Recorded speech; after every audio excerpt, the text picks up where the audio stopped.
دورہ قرآن میں 5واں پارہ والمحصنات۔ الحمدللہ والصلاۃ والسلام علی رسولہ وعلی آلہ وصحبہ اجمعین۔ اعوذ باللہ من الشیطان الرجیم، بسم اللہ الرحمن الرحیم۔ محصنات کے معنی کیا ہیں؟ حسنہ سے یہ ورڈ آ رہا ہے، ہا صاد نون، اور قرآن کریم میں 4 معنوں میں یہ ورڈ استعمال ہوا ہے، اور اسی طرح یہاں پر بھی محصنات کے 4 مطلب بنتے ہیں: شادی شدہ عورتیں، آزاد عورتیں، پاک دامن عورتیں اور مسلمان عورتیں، جبکہ یہاں پر اس آیت میں ہم اس ورڈ سے مراد شادی شدہ عورتیں لیں گے۔ پچھلے پارے کے آخر میں ہم نے پوری ایک لسٹ پڑھی جس میں ان عورتوں کے نام تھے جو ایک مومن پر حرام ہیں۔ اب مزید ایک چیز اور ایڈ کر دی گئی، شادی شدہ عورتیں، یعنی وہ شادی شدہ عورتیں جو اپنے شوہر کے ساتھ یعنی ازدواجی زندگی کی قید میں ہیں۔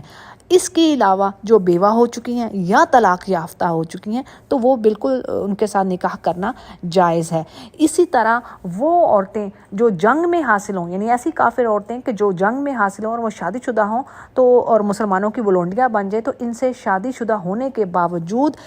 ریلیشن رکھنا جائز ہے۔ اور پھر یہ بھی تاکید کر دی گئی کہ جن عورتوں سے تم نکاح شرعی کرتے ہو تو اب ان کا حق مہر بھی فکس کرو اور ضرور ادا کرو۔ پھر اس طرح آپس کی رضامندی سے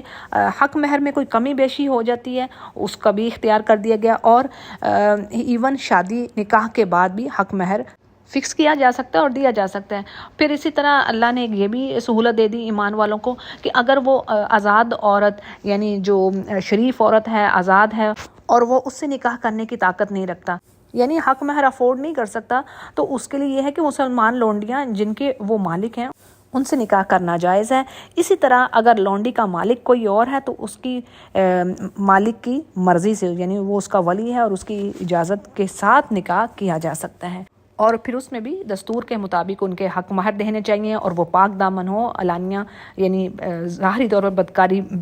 کرنے والی نہ ہو اور نہ ہی وعدے وعید کرنے والیاں ہوں، اور جب نکاح میں آ جائیں گے اور اگر وہ کوئی برا کام کر دیں تو پھر ان پر جو سزا ہے، یعنی اگر ان سے بے حیائی یا بدکاری ہوتی ہے تو اب اس پر جو سزا ہے لونڈی پر وہ آدھی ہے بنسبت ایک آزاد عورت، یعنی لونڈیوں کے لیے 100 کی بجائے 50 کوڑوں کی سزا ہوگی، یعنی ان کے لیے سزائے رجم نہیں ہے کیونکہ وہ آدھی نہیں ہو سکتی۔ اور اللہ نے یہ اجازت اس لیے دی کہ یعنی کچھ ایسے لوگ بھی ہو سکتے ہیں جو جوانی کے جذبات کو کنٹرول نہ رکھ سکیں، وہ اس کی طاقت نہ رکھتے ہیں اور وہ اندیشہ ہو کہ وہ گناہ میں گر پڑیں گے، تو اس لیے ان کو لونڈیوں سے شادی کرنے کی اجازت دی گئی ہے۔ اور بات یہ کہ اللہ فرماتا ہے کہ میں اپنے بیان تمہیں کھول کھول کے تم پر واضح کرتا ہوں تاکہ تم پہلے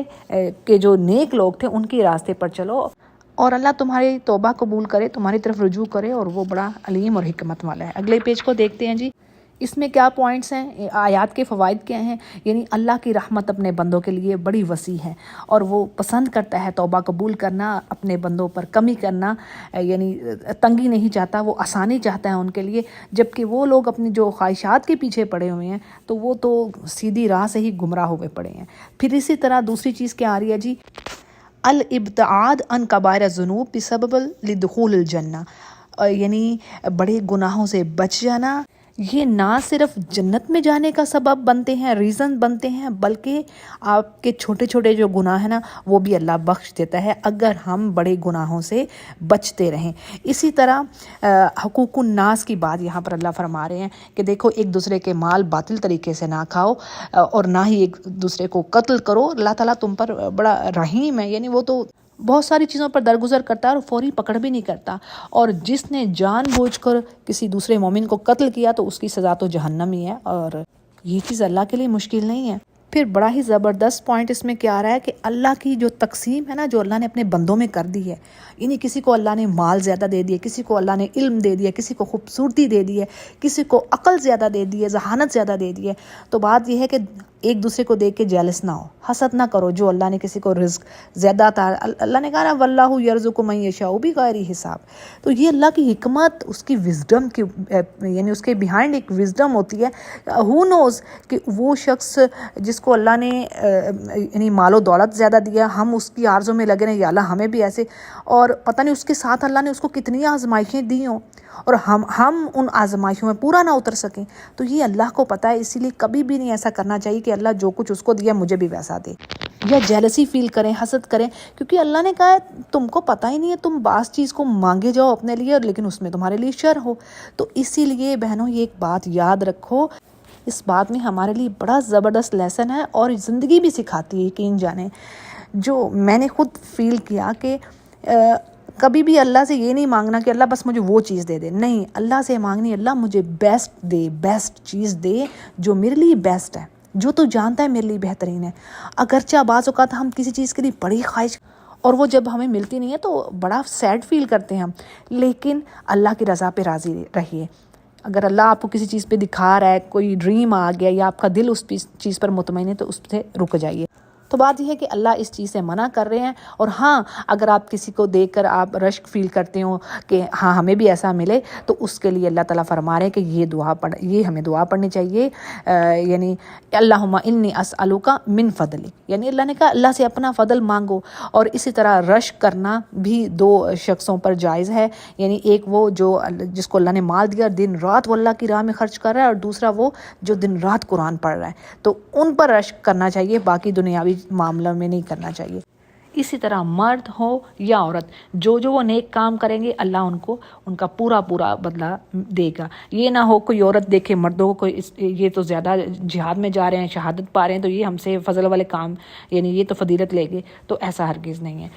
پھر اگلی آیت میں اگین اللہ سبحانہ تعالیٰ فرما رہے ہیں کہ ہر مرد اور عورت جو کچھ وہ چھوڑ جائیں، ان کے وارث جو ہے نا، ان کے ماں باپ اور دیگر، یعنی اس کے علاوہ ان کے جو قریبی رشتہ دار ہیں وہ وارث ہوں گے۔ اسی طرح جو ورڈ آ رہا ہے نا ایمانکم، تو اس میں یہ چیز آ رہی ہے، یہ ایک تو یہ آیت منسوخ ہے، ٹھیک ہے، ابن کثیر اور دیگر مفسرین کے نزدیک یہ آیت اب منسوخ ہے، یعنی اس پر عمل نہیں ہوگا۔ اب یہ تھا کیا، اس کی تھوڑی سی ڈیٹیل میں آپ کے آگے رکھ دیتی ہوں کہ یہ وہ ایگریمنٹ تھا جو ہجرت کے بعد ایک انصاری اور مہاجر کے درمیان ہوا، اور یعنی ان کو بھائی بھائی بنا دیا گیا۔ اب اس میں ایک مہاجر انصاری کے مال کا اس کے رشتہ داروں کی بجائے وارث ہوتا، یعنی اس کے رشتہ دار وارث نہ ہوتے بلکہ وہ انصاری وارث ہوتا، لیکن یہ ایک ٹیمپرری ایگریمنٹ تھا، سو اب یہ اللہ نے ختم کر دیا۔ اور پھر اللہ سبحانہ تعالیٰ نے فرما دیا سورۃ الانفال میں کہ رشتہ دار اللہ کے حکم کے مطابق ایک دوسرے کے زیادہ حقدار ہیں، یعنی وہ وارث ہوں گے، اور پھر وہی بات کہ اللہ نے لسٹ دے دی ہے۔ اگلے پیج کو دیکھتے ہیں جی، الرجال قوامون علی النساء، یعنی رجال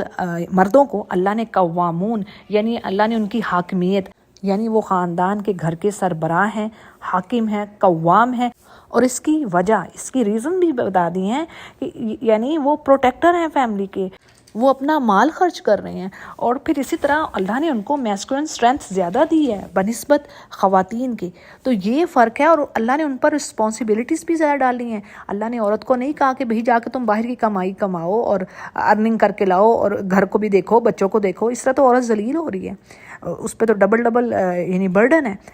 جبکہ اللہ نے مرد کے لیے رکھا ہے کہ وہ جائے گا باہر، وہ دھوپ چھاؤں دیکھے گا اور وہ کما کے لائے گا رزق حلال جو اللہ نے ان کے لیے لکھ دیا ہے۔ تو اس بات کو اچھی طرح سمجھ لیجئے اور آگے بھی پہنچائیے کہ بھی اگر اللہ نے رجال کو قوام بنایا تو اس کو ذمہ داریاں دی ہیں، اس بیچارے پر مشکلات زیادہ ہیں بنسبت عورت کے، تو اس چیز کو اپنے لیے رحمت سمجھیے، یہ ہرگز پریشانی کا باعث نہیں ہے بات۔ پھر اسی طرح اللہ تعالیٰ ان عورتوں کے بارے میں یہاں پر بتا رہے ہیں یعنی جن کی نافرمانی اور بد دماغی کا خوف ہو، تو اللہ فرما رہے کہ ان کو نصیحت کرو۔ یعنی کچھ ایسی عورتیں ہوتی ہیں جو نافرمانی کرتی ہیں شوہروں کی، یا گھر میں لڑائی جھگڑا رکھنا، اس کے گھر والوں کو پسند نہ کرنا، چیخنا چلانا، اور وہ کام کرنا جو اس کے شوہر کو پسند نہیں ہے، ٹھیک ہے۔ تو اب ایسی عورتوں کے ساتھ کیا ہے جی، کہا گیا ہے کہ ان کو نصیحت کرو، ایڈوائز کرو، یہ پہلی چیز ہوگی۔ پھر کیا ہے، اگر وہ نہیں اس چیز پر بھی مان رہی، ان کو سمجھ نہیں آ رہی، پھر کیا ہے، ان کے بستر علیحدہ کر دو۔ یہ جو سیکنڈ پوائنٹ ہے نا، یہ بھی بڑا، یہ ایسی چیز ہے، بستر الگ کر دینا، کہ ایک سمجھدار عورت کے لیے یہ کوئی چھوٹی بات نہیں ہے۔ پھر اگر وہ اس چیز پر بھی نہیں، وہ یعنی اپنی حرکتیں نہیں چھوڑ رہی، پھر تیسری چیز کہی گئی ہے، اس کو مار کی سزا دو۔ اور یاد رکھیے کہ مار کی سزا میں آپ صلی اللہ علیہ وسلم نے فرمایا ہے کہ یعنی ہلکی سی مار ہو، اور وہ بھی کہ آپ نے چہرے پر نہیں مارنا، یعنی اس پر ایسا ظلم نہیں کرنا کہ جس کا دین کے ساتھ کوئی تعلق نہیں ہے۔ اور ایک حدیث میں یہ بھی بات آتی ہے کہ آپ مسواک کے ساتھ ماریں، تو مسواک آج ٹوتھ برش جو ہے وہ اسی چیز میں آئے گا۔ تو اندازہ کر سکتے ہیں کہ ٹوتھ برش کے ساتھ آپ کتنا کسی کو یعنی کتنا ظلم کسی پر ہو سکتا ہے۔ یعنی یہ آپ کا تیسرا حربہ، یعنی ایک بار نصیحت کی، دوسری بار بستر علیحدہ کیا، تب بھی نہیں بات بنی، اب یہ تیسری چیز ہوگی۔ اور اگر تو معاملات سدھر جاتے ہیں، ٹھیک ہو جاتے ہیں، تو اللہ فرما رہے ہیں کہ اب پھر ان پر تم کوئی زیادتی نہ کرو، اور اللہ تعالیٰ بلند ہے اور بڑائی والا ہے۔ اور اگر آپ کا معاملہ نہیں سلجھ رہا، یعنی چوتھا طریقہ، اب چوتھی بات کیا ہوگی کہ آپ اس کے گھر والوں میں سے کوئی بلائیں کسی کو، یعنی کوئی ایسا شخص جو مخلص ہو اور آپ کو امید ہو کہ یہ یعنی اصلاح کرنے میں کچھ مدد کرے گا۔ اسی طرح آپ کے فیملی میں سے بھی ایک شخص ہو اور یہ دونوں آپ میں اصلاح کروانے کی کوشش کریں۔ اور اگر یعنی اللہ کو خوب پتہ ہے کہ ان میں آپس میں اصلاح ہونی ہے یا نہیں ہونی ہے، تو اللہ تعالیٰ یعنی علیم اور خبیر ہے۔ اہم پوائنٹ ہمارے لیے سمجھنے کو کہ طلاق منہ اٹھا کے نہیں دی جا سکتی، اور نہ ایسا ہو سکتا، یعنی گھر ٹوٹنا کوئی ایسی آسان چیز نہیں ہے۔ اس کے لیے یہ ساری کنڈیشن بتا دیں گے، 4 چیزیں ہیں، پہلے یہ کرو، دوسری یہ کرو، تیسری یہ کرو، پھر چوتھے میں جا کے کہا ہے کہ اگر پھر بھی نہ بات مانیں تو پھر ٹھیک ہے، پھر اللہ کو خوب پتہ، اللہ وسیع ہے، دونوں کو اپنے وسعت سے عطا کرے گا۔ اگلی آیت میں ایک اخلاقی ایڈوائس کی جا رہی ہے ایمان والوں کو کہ دیکھو اللہ کے ساتھ کسی کو شریک نہ ٹھہرانا، اور اپنے والدین کے ساتھ، اپنے رشتہ داروں کے ساتھ، یتیموں، مسکینوں، اور وہ ہمسائے جو آپ کے رشتہ دار ہیں اور جو اجنبی ہیں اور جو آپ کے ساتھی ہیں۔ ساتھی سے مراد وہ لوگ بھی ہو سکتے ہیں جو آپ کے یعنی آپ ٹریول کر رہے ہیں اور آپ کے ساتھ بیٹھے ہیں، اور اسی طرح جو کسی بزنس میں آپ کے ساتھ ہیں، اور اسی طرح شریکے کا یعنی آپ کی وائف، یعنی یہ سارے اسی چیز میں آ جائیں گے۔ اور اسی طرح راہ کے مسافر اور ان سے جن کے تم مالک ہو، یعنی اس میں گھر، دکان، کارخانے کے جو ملازم ہیں، نوکر چاکر ہیں، وہ سب اس میں آ جاتے ہیں کہ ان کے ساتھ اللہ تعالیٰ فرما رہے ہیں حسن سلوک رکھو۔ اور بے شک اللہ غرور کرنے والے کو، فخر کرنے والے کو بالکل پسند نہیں کرتا، یعنی یہ برے اخلاق کی نشانیاں جس میں بھی یہ چیز پائی جاتی ہے۔ اور دیکھیں یہ جو غرور ہے نا، یہ سب سے پہلی معصیت تھی جو ابلیس نے کی اللہ کے سامنے، ٹھیک ہے۔ اور یہ بھی حدیث ہے کہ جس کے دل میں ذرہ برابر بھی یعنی رائی کے دانے کے برابر بھی کبر ہوگا نا، وہ جنت میں نہیں جائے گا۔ صحیح مسلم اس کو روایت کر رہے ہیں۔ تو اللہ تعالیٰ ہمیں اس سے بچائے۔ اور اسی طرح بہترین اخلاق والے کی اتنی فضیلت ہے، کیا اہمیت ہے اخلاق کی، کہ نبی کریم صلی اللہ علیہ وسلم نے فرمایا کہ قیامت کے دن آپ کے جو سکیلز ہیں، وہ ہیویسٹ جو آپ کا ڈیڈ ہوگا وہ آپ کا اچھا اخلاق ہوگا۔ یعنی اچھا اخلاق، اس کو ہلکا نہ جانیے۔ آج ہم میں اخلاق مر گیا ہے، یعنی اخلاق سے تو ہم نے بات ہی نہیں کرنی۔ روزے رکھ رہے ہیں لوگ، نمازیں پڑھ رہے ہیں، تہجد بھی پڑھ رہے ہیں، سب کچھ ہو رہا ہے، اخلاق نہیں ہے ہم میں۔ یہ اخلاق چھوٹی چیز نہیں ہے، یہ بہت بڑی چیز ہے۔ کئی نمازی ایسے ہوں گے، کئی روزے دار ایسے ہوں گے جہنم میں جا رہے ہوں گے، یہ حدیث اکارڈنگ ٹو حدیث۔ ان کے بد اخلاقیوں کی وجہ سے لوگوں کو برا بھلا کہنا، لوگوں کے ساتھ زیادتیاں کرنا۔ تو اخلاق اللہ تعالیٰ سے دعا رکھنی کہ اللہ ہمیں بہترین اخلاق والا بنا دے، اور ہمارے بچوں کو بھی۔ اسی طرح ایک اور برائی کو میں یہاں پر منع کر دیا گیا کہ بھی بخل نہ کرو، اور وہ لوگ جو خود بھی بخل کرتے ہیں دوسروں کو بھی اس چیز کا حکم دیتے ہیں اور چھپاتے ہیں جو اللہ نے اپنے فضل سے دیا۔ اسی طرح جو علم کو چھپائے گا اس پر بھی یعنی بڑی پکڑا، اور ان کے لیے ذلت والا عذاب ہے۔ اگلے پیج کو دیکھتے ہیں جی، وہ لوگ جو مال تو خرچ کر رہے ہیں لیکن اللہ کے لیے نہیں، دکھاوے کے لیے خرچ کر رہے ہیں۔ اللہ کہہ رہے ہیں کہ ان کو تو بالکل بلیو ہے ہی نہیں، نہ اللہ پر اور آخرت کے دن پر، اور ان کا تو پکا ساتھی ہے شیطان، اور وہ تو بدترین ساتھی ہے۔ اور بھلا ان کا کیا نقصان ہوتا اگر یہ اللہ پر اور قیامت کے دن پر ایمان رکھتے، اور جو اللہ نے پھر دے رکھا پھر اس میں سے خرچ کرتے، اور اللہ خوب جانتا ہے۔ اور بات یہ ہے کہ اللہ تعالیٰ بالکل بھی ظلم نہیں کرتا انسانوں پر، ذرہ برابر بھی، یعنی ذرا سا ظلم بھی، زیادتی کرنا، یعنی کسی کی کوئی نیکا مالوں میں اللہ کمی نہیں کرے گا، اور جس کی کسی نیکی ہوگی اس کو اس کا اجر کئی گنا کر کے دے گا، یہ اللہ نے کئی جگہ پر کہہ دیا۔ پھر بڑی اہم آیت جو کہ دوسرے پارے میں بھی ہم نے پڑھی کہ قیامت کے دن اللہ ہر امت میں سے اس کا جو نبی ہے وہ لائے گا، اور وہ اللہ کی بارگاہ میں گواہی دے گا کہ یا اللہ، ہم نے تو تیرا پیغام اپنی قوموں تک پہنچا دیا تھا اور انہوں نے نہیں مانا۔ اس پر پھر یعنی اس سب چیز پر نبی کریم صلی اللہ علیہ وسلم گواہی دیں گے کہ یا اللہ یہ سچے ہیں، یعنی قرآن کریم ہمیں بتا رہا ہے نا۔ پھر اسی طرح یہ بھی ہے کہ امت مسلمہ بھی گواہی دے گی، وہ کہے گی کہ ہاں یا رب، ہم نے اپنے قرآن میں ان قوموں کے بارے میں پایا، یعنی ان کے پاس نبی آئے لیکن انہوں نے جھٹلایا، کیونکہ جھوٹی قومیں وہاں پر بھی اللہ کے آگے جھوٹ بولیں گے، اور اس دن یہ کافر آرزو کریں گے، خواہش ہوگی کہ کاش وہ زمین کے ساتھ ہی ہموار ہو جائے، یعنی ان کو موت ہی آ جائے اور اللہ سے کوئی بات نہ چھپا سکیں گے۔ اور پھر جی یہاں پر منع کر دیا گیا ایمان والوں کو کہ اگر تم نشے کی حالت میں ہو یا حالت جنب میں ہو تو تم نماز کے قریب نہ جاؤ۔ پھر جی تیمم کا حکم ہمیں یہاں پر ملتا ہے، یعنی اگر تم میں سے کوئی مریض ہے یا پھر سفر پر ہے، اسی طرح یہ حالت نجاست میں ہے یا وہ حالت جنب میں ہے اور پانی نہیں پاتا، تو کیا ہے، پاک مٹی سے تیمم کر لے۔ اور اس کا طریقہ کیا ہے، فَامْسَحُوا بِوُجُوهِكُمْ وَأَيْدِيكُمْ، یعنی بسم اللہ پڑھ کر پاک مٹی پر ہاتھ مار کر پھر اپنے چہرے پر پھیر لیا جائے اور ہاتھوں پر پھیر لی جائے۔ بعض علماء کہتے ہیں کوہنیوں تک پھیرنے چاہیے اور بعض کہتے ہیں بس ہاتھوں تک بھی جائز ہے۔ یہاں سے آگے موضوع بدل رہا ہے، اہل کتاب یعنی یہود کے بارے میں بات ہو رہی ہے کہ جن کو اللہ کی یعنی کتابوں سے ایک حصہ ملا، لیکن کیا کیا کہ انہوں نے گمراہی کو خریدا، بلکہ وہ تمہارے لیے بھی چاہتے ہیں کہ تم بھی سیدھے راہ سے بھٹک جاؤ، جیسے پیچھے بھی کئی بار بات ہوگی۔ اور اللہ خوب تمہارے دشمنوں کو جانتا ہے اور وہ کافی ہے تمہارے لیے، یعنی اللہ ہی مددگار اور حامی و ناصر ہے تمہارا، الحمدللہ۔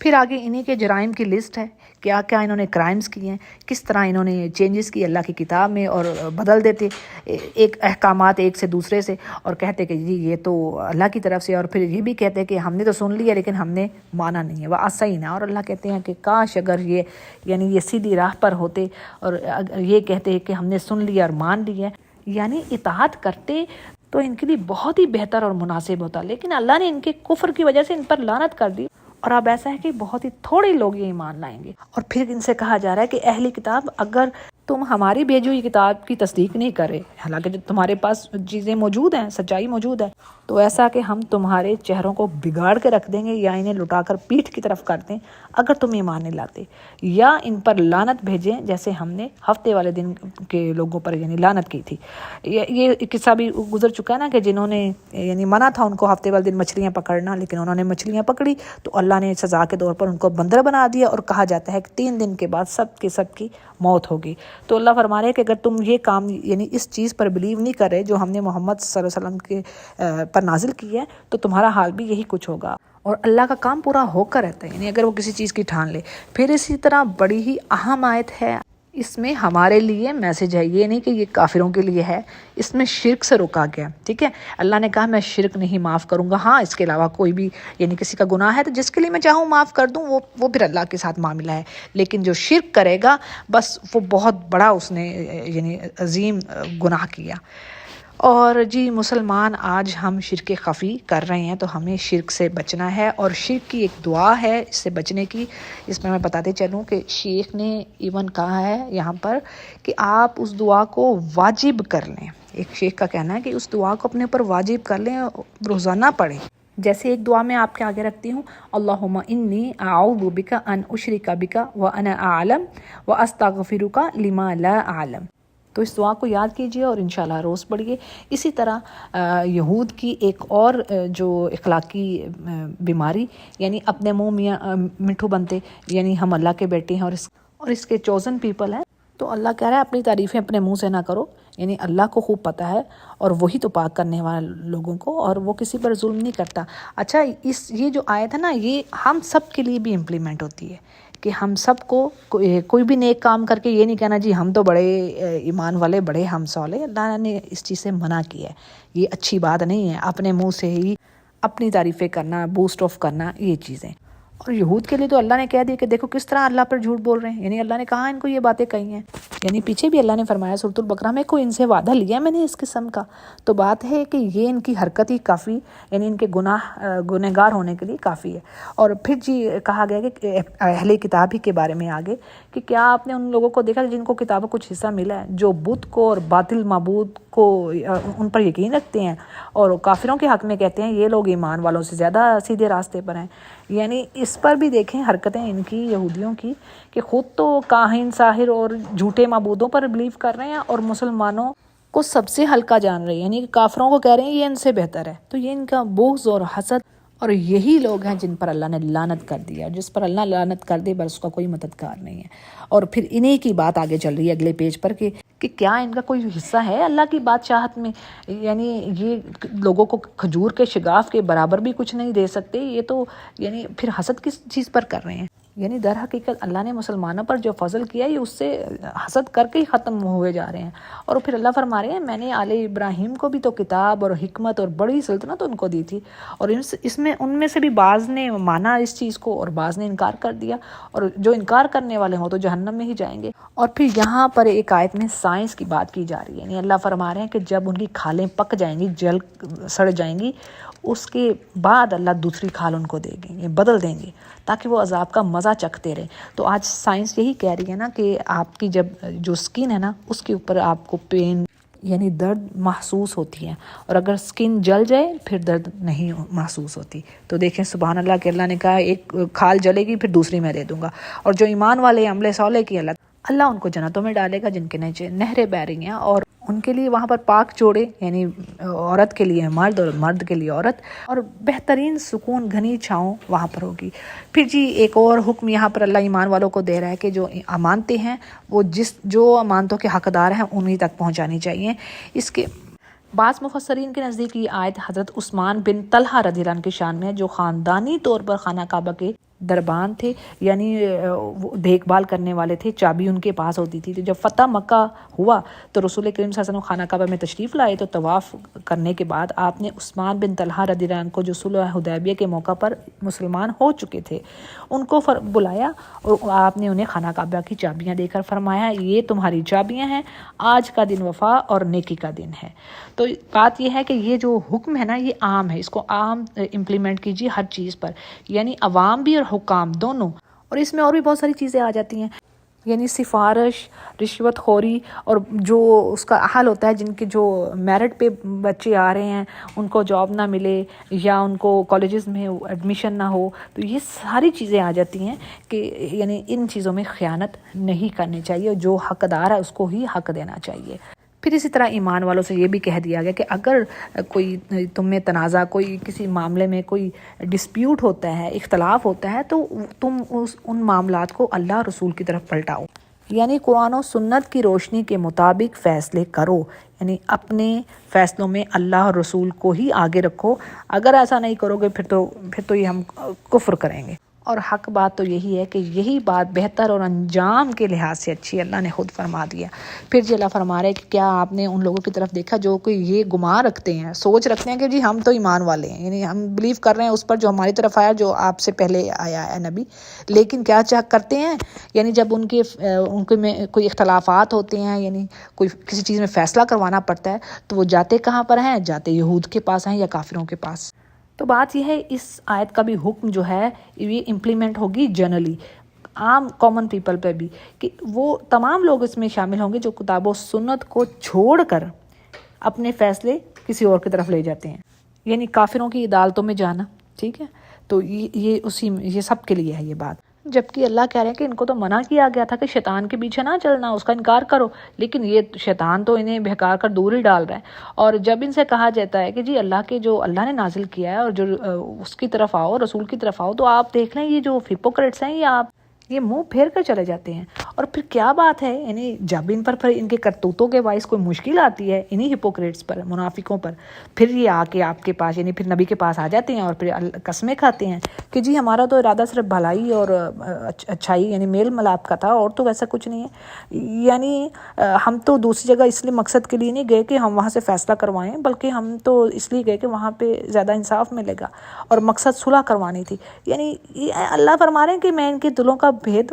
یعنی بخوبی روشن ہے، مجھے پتہ ہے، اور اے نبی آپ ان سے بس ان کو اوائڈ کیجئے اور ان کو نصیحت کرتے رہیں، اور انہیں وہ بات کہیے جو ان کے دلوں میں اتر جائے، گھر کر جائے، یعنی ان کو کچھ بات سمجھ آ جائے، ان کی اصلاح ہو جائے، یعنی اس کوشش کو آپ جاری رکھیے۔ تو اس سے یہ پتہ چلتا ہے کہ دشمنوں کی جو پلاننگز ہوتی ہیں ان کو یعنی اچھے طریقے سے واضح و نصیحت اور اچھے یعنی برائی کو اللہ کہہ رہے ہیں بہترین طریقے سے دور کرو کہ شاید ان کو نصیحت وہ ایمان کی طرف آ جائیں، ٹھیک ہے؟ پیج کا آخری حصہ، یعنی اللہ نے اپنے ہر رسول کو بھیجا اسی لیے کہ اس کی اطاعت کی جائے اللہ کے اذن سے، اور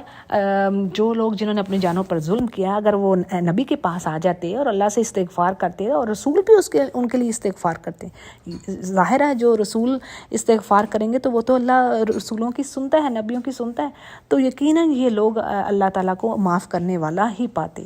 اور اسی طرح قرآن کریم میں یہ بھی بات آئی ہے ان منافقوں کے بارے میں کہ اللہ کہتے ہیں یہ مارے جائیں، یہ کہاں سے پلٹ رہے ہیں، یعنی نبی کے پاس آتے ہیں، سنتے ہیں، سمجھتے ہیں، لیکن پھر دل میں ان کے یقین ہی نہیں تھا۔ یہ اس دور کے ایسے منافق تھے کہ یہ دل میں ان کے یقین نہیں تھا اور زبانوں سے کہہ رہے تھے۔ اچھا آج کے جو ہم لوگ ہیں نا، ہم دل میں یقین رکھ رہے ہیں لیکن ہمارے عملوں میں وہ چیز نہیں ہے، تو یہ بھی ہپوکریسی کی ایک فارم کہہ لیں۔ بہرحال آگے چلتے ہیں۔ آخری آیت بڑی ہی اہم، یہ سمجھ لیجئے، اس کو اچھے طریقے سے دل میں ہمیں بٹھا لینا ہے کہ اللہ کہہ رہے ہیں یہاں پر، اللہ قسم کھا رہے ہیں، فلا و ربی کا، یعنی قسم ہے تیرے رب کی، یہ ایمان والے ہو ہی نہیں سکتے۔ اس میں ہم سب آ رہے ہیں، یہ بات سمجھ لیجئے، یعنی یہ ایمان والے نہیں ہو سکتے جب تک کہ آپس کے یہ جو ان کے اختلافات ہیں، یعنی جو بھی ہمارے مسائل ہیں وہ ہم اس میں اپنے نبی کو یعنی قرآن کریم کو اور حدیث کو حاکم نہ مان لیں،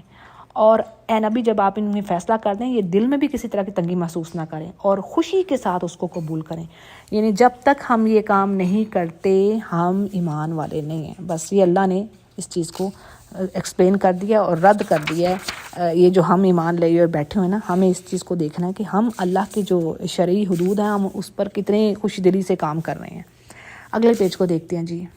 اور اس آیت میں جس چیز کی طرف اشارہ ہے وہی انہی لوگوں کی طرف ابھی بات چل رہی ہے، یعنی اللہ فرما رہے ہیں اگر ہم ان لوگوں پر یہ فرض کر دیتے کہ اپنی جانوں کو قتل کرو یا اپنے گھروں سے نکل جاؤ تو ان میں سے بہت ہی تھوڑے لوگ ایمان لاتے، اور اگر یہ وہی کرتے جس کی نصیحت کی جاتی ہے تو یقیناً ان کے لیے بہت ہی یعنی یہ بہتر اور مضبوطی والی بات ہوتی۔ بات یہ ہے کہ اللہ یہ فرما رہے ہیں یہ آسان باتوں پر عمل نہیں کر سکتے، تو اگر ان کو بڑی بڑی مشکل باتیں کہہ دی جاتی کہ یہ کام کرو، ان سے ریکوائرمنٹ ہوتی، تو پھر یہ اس کو کس طرح پورا کرتے جب یہ آسان چیزیں نہیں یہ مان رہے۔ تو بات یہ ہے کہ جو یہ کام کرتا ہے یعنی اللہ کے احکامات پر چلتا ہے، اگرچہ بعض اوقات اس میں اس کے لیے نقصان ہی نظر آ رہا ہے، لیکن اللہ فرما رہے ہیں کہ بے شک اللہ تعالیٰ اس کو اپنے پاس سے پھر یقیناً یعنی ایسے لوگوں پھر اجر دیتا جو یہ کام کرتے، اور اللہ ان کو سیدھی راہ کی طرف بھی ہدایت دیتا۔ اور اگلی آیت انتہائی خوبصورت ہے کہ اللہ نے فرما دی یہاں پر اللہم اجعلنا منہم، کہ جن لوگوں نے اللہ کی رسول کی اطاعت کی یعنی ان کی فرما برداری میں رہے، پس وہ لوگ، اتنی بڑی بات ہے، یہ چھوٹی بات نہیں ہے، اور پیچھے اطاعت کرنا بھی بہت مشکل بھی نہیں ہے، لیکن یہ بھی مطلب اس میں بھی آپ کو اپنے قربانیاں دینی پڑتی ہیں۔ دیکھو نا، سود چھوڑنا پڑے گا، جو سود کھا رہا ہے، جو شراب پی رہا ہے اس کو شراب چھوڑنی پڑے گی، جو زنا کر رہا ہے اس کو زنا چھوڑنا پڑے گا، تو اللہ کی اطاعت اور اس دین کی اطاعت میں آنے کو۔ تو بہرحال اللہ فرمانے کہ جس نے نبی اور رسول کی اطاعت کی پس وہ اس دن ان لوگوں کے ساتھ ہوگا جن پر اللہ نے انعام کر دیا۔ اب وہ کون ہیں؟ نبیین، انبیاء، صدیقین، شہداء اور صالحین، اور اللہ کہہ رہے ہیں یہ بہترین ہی ساتھی ہیں۔ اللہم اجعلنا منہم، اللہ تعالیٰ ہمیں بھی ان کے ساتھ کرے، آمین یا رب، اور یہ اللہ کا فضل ہے اور اللہ خوب جاننے والا ہے۔ پھر جی آگے بڑی اہم نصیحت ایمان والوں کو کہ تم اپنے بچاؤ کا سامان کرو، یعنی اسلحہ اور سامان جنگ تمہارے پاس ہونا چاہیے۔ جیسے سورہ آل عمران میں ہم نے جنگوں کے بارے میں پڑھا نا کہ اللہ کہہ رہے ہیں توکل تو میرے پر رکھنا ہے، لیکن بھائی تم نے تدبیر ساری کرنی ہے، تدبیریں، پلاننگز، تمہارے پاس بہترین ویپنز ہو جدید آج کی ٹیکنالوجی کے۔ اللہ کہہ رہے ہیں بہت سارے تمہارے دشمن ہیں جس کا تمہیں پتہ ہی نہیں ہے، مجھے پتہ ہے، کچھ تو کھلے ہوتے ہیں اور کچھ چھپے بھی ہوتے ہیں، یہ قرآن میں اللہ نے فرمایا۔ اور یعنی ویپنز کی تیاری کے بعد اللہ فرما رہے ہیں کہ پھر تم نکلو سب کے سب، یعنی جہاد کے لیے جاؤ، اور یقیناً تم میں سے کچھ ایسے لوگ بھی ہیں جو ریزسٹنس شو کرتے ہیں، یعنی یہ وہی منافقین ہیں، اور اگر تمہیں کوئی نقصان ہوتا تو کہتے ہیں کہ اللہ نے تو ہم پر بڑا فضل کر دیا، ہم تو ان کے ساتھ ہی نہیں تھے، یعنی یہ ہپوکریٹس کا معاملہ ہے۔ اور اگر اللہ کوئی فضل کرتا ہے یعنی وہ جنگ جیت جاتے ہیں مسلمان، ان کو غلبہ ملتا ہے، انہیں مال غنیمت ملتی ہے، تو پھر کیا کہتے ہیں؟ پھر تو اس طرح شو کرتے ہیں کہ تمہاری ان کے ساتھ کوئی دوستی نہیں تھی، اور کہتے ہیں کاش ہم بھی ان کے ساتھ ہوتے اور ہمیں بھی یعنی کامیابی ملتی۔ تو مقصد کیا ہے؟ وہ ہر حال میں دنیا ہی چاہ رہے ہیں۔ تو بس اللہ فرمانے کہ دنیا کی زندگی کو جو آخرت کے بدلے میں بیچ رہے ہیں نا، ان کے ساتھ بھی نبی جہاد کریں۔ اور آگے بڑی خوبصورت بات کہ جو اللہ کی راہ میں جہاد کرتے ہوئے شہادت پا لے، یا وہ غازی بن کر لوٹے تو یقیناً اللہ اس کو بہت اللہ اپنے جناب سے بڑا اس کو اجر عظیم دینے والے ہیں۔ اور پیچھے ہم نے احادیث پڑھ لی ہے نا، جس نے تھوڑی دیر کے لیے بھی اللہ کی راہ میں جہاد کیا تو اس پر دوزخ کی آگ حرام ہو جائے گی۔ اور سبحان اللہ، پھر جو مسلسل جہاد میں ہے تو اس کا اجر کتنا زیادہ ہے۔ لیکن بات وہی اخلاص کے ساتھ اللہ کی فرما برداری میں، آج کچھ ایسے کام ہو رہے ہیں نا کہ جس میں اللہ وہ نیت آپ کی خالص نہیں ہے، تو بات یہ ہے کہ نیتوں کو خالص ہونا ضروری ہے، خالص اللہ کی رضا کے لیے کریں، نہ کہ اپنی نوکریوں کے لیے یا پیسے کے لیے۔ تو خالص اللہ کی رضا کے لیے جو کام کرے گا مجاہد، اس کے لیے یہ ریوارڈ ہے۔ پھر جی آگے یہاں پر جو اگلے 1-2 پیجز میں اسی بیٹل فیلڈ سے ریلیٹڈ اور مجاہدین سے ریلیٹڈ بات چلے گی کہ اللہ فرما رہے تم کیوں نہیں جہاد کے لیے نکل رہے بھائی، کہ بہت سارے کمزور مردوں میں سے اور عورتوں میں سے اور بچے کمزور لوگ ہیں، وہ کسی ظالم بستی میں پھنسے ہوئے ہیں، اور ان پر ظلم ہو رہا ہے، اور وہ کیا کہہ رہے ہیں کہ یار اب ہمیں یہاں سے نکال، یہاں کے رہنے والے ظالم ہیں، اور ہمیں اپنے پاس سے کوئی مددگار، کوئی دوست دے جو ہمیں نجات دے یہاں سے۔ تو جی اس میں یہ بھی بات آتی ہے کہ ظالموں کی بستی سے مراد یہاں پر مکہ ہے، اور ہجرت کے بعد وہاں پر جانے والے مسلمان، خاص طور پر بوڑھے مرد، عورتیں، بچے، سب یہ ان کے ظلم سے تنگ آ کر دعا کرتے تھے۔ مگر یہ بات اچھی طرح سمجھ لیجئے، جان لیجئے کہ آج بھی جس علاقے میں مسلمانوں پر اس طرح ظلم و ستم ہو رہا ہے اور وہ بیچارے پھنسے ہوئے ہیں بری طرح، تو مسلمانوں پر فرض عائد ہوتا ہے دوسرے مسلمانوں پر کہ وہ ان کو وہاں سے نکالیں، ان کو بچائیں، ٹھیک ہے۔ ایسا نہیں کہ اس وقت تک یہ تھا، یہ قرآن کریم قیامت تک کے لیے مسلمانوں کے لیے ہے نا، ٹھیک ہے۔ تو اس میں یہی چیز ہوگی۔ اور سبحان اللہ، اگلی آیت میں بڑے خوبصورت طریقے سے اللہ مسلمانوں کے جو مورالز ہیں ان کو ہائی کر رہا ہے کہ دیکھو یہ جو شیطان ہے نا، ان کے جو پلاننگز ہیں نا، ان کے مکر، یہ بڑی کمزور ہیں، اور یہ تو صرف ظاہری چیزوں پر ہی، اپنے ویپنز پر ہی بھروسہ کر رہے ہیں، لیکن جو ایمان والے ہیں وہ تو اپنے ایمان پر ان کو بھروسہ ہونا چاہیے، اللہ پر بھروسہ ہونا چاہیے، اور وہ تو اللہ کی راہ میں لڑتے ہیں۔ اگلی آیت میں کیا بات آ رہی ہے کہ جی مکہ میں مسلمان چونکہ کم تھے، ان کے پاس وسائل نہیں تھے، تعداد تھوڑی تھی، تو اس لیے ان کو قتال سے فائٹ کرنے سے منع کیا، کیونکہ وہ تھوڑے سے تھے اور ان کافروں کا ہو سکتا غلبہ آ جاتا۔ لیکن جیسے ہی وہ مدینہ میں گئے، جب مسلمان یونائٹڈ ہو کے آپ ایک اچھی خاصی قوت جمع ہوگی مسلمانوں کی، تو اللہ نے پھر قتال کا حکم بھی دے دیا۔ لیکن کیا ہوا کہ بعض لوگوں نے کمزوری اور انہوں نے بزدلی شو کی، تو جس پر پھر یہ آیت آئی کہ بھی جب پہلے تم لوگ خواہش کرتے تھے کہ ہمیں لڑائی کی اجازت ملے، اور اب جب اجازت دے دی ہے تو اب تم پیچھے ہٹ رہے ہو، اور اب تم اتنے خوف زدہ ہو کہ لوگوں سے اتنا ڈر رہے ہو جتنا کہ تمہیں اللہ سے ڈرنا چاہیے۔ تو اللہ فرما رہے ہیں دنیا کی متاع ہے نا، یہ تو بس تھوڑی دیر کے لیے ہے، اور بہترین چیز تو یہی ہے جس نے تقوی اختیار کیا، آخرت میں وہی چیز کام آئے گی اور تم پر ظلم نہ ہوگا، تم جو کام کر رہے ہو تمہیں پورا پورا بدلہ ملے گا، اور جہاں بھی تم ہوگے موت تو آنی ہی آنی ہے تمہیں، چاہے تم بند قلعوں میں بھی چھپ جاؤ۔ یہ سورہ آل عمران میں بھی یہ بات آئی تھی نا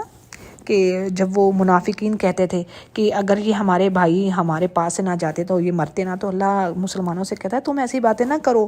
موت تو جہاں آنی ہے سو آنی ہے،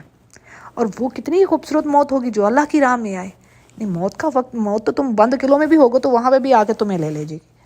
اگر تمہارا وقت آ گیا، اور اگر وقت نہیں ہے تو وہ ہمارے سامنے کتنی خوبصورت مثال ہے خالد بن ولید کی، اور یہ کہا جاتا ہے کہ ان کے جسم پر کوئی ایسی جگہ نہیں تھی جہاں پر نشان نہ ہو تلوار کا، اتنی جنگیں انہوں نے لڑی تھی، اور ان کی اتنی خواہش تھی کہ وہ شہید ہوں، لیکن اللہ نے ان کو شہید آف کورس جو خواہش کرے گا حدیث کے مطابق وہ تو وہی اسے چیز ملے گی، لیکن اللہ نے ان کو میدان جنگ میں نہیں مروایا، وہ بستر پر ان کو موت آئی۔ تو اس میں ہم سب کے لیے لیسن ہے، ایک نشانی ہے، اللہ کی راہ میں نکلنے سے ہمیں ہرگز نہیں ڈرنا چاہیے۔ اگلی آیت میں پھر منافقین کا حال ہے، اگر انہیں کوئی بھلائی پہنچی، کوئی خوشی، کوئی غلے کی پیداوار یا مال و اولاد میں کوئی اور اللہ پراسپیرٹی دے رہا ہے تو جی وہ کہتے ہیں کہ یہ تو سب ہمیں اللہ کی طرف سے ملا ہے، اللہ نے دیا ہے، اور اگر کوئی برائی پہنچ رہی ہے، کسی پریشانی میں ہے، مال و دولت کی کمی ہو گئی ہے، تو پھر نبی سے کہتے ہیں کہ یہ تو سب آپ کی طرف سے ہے۔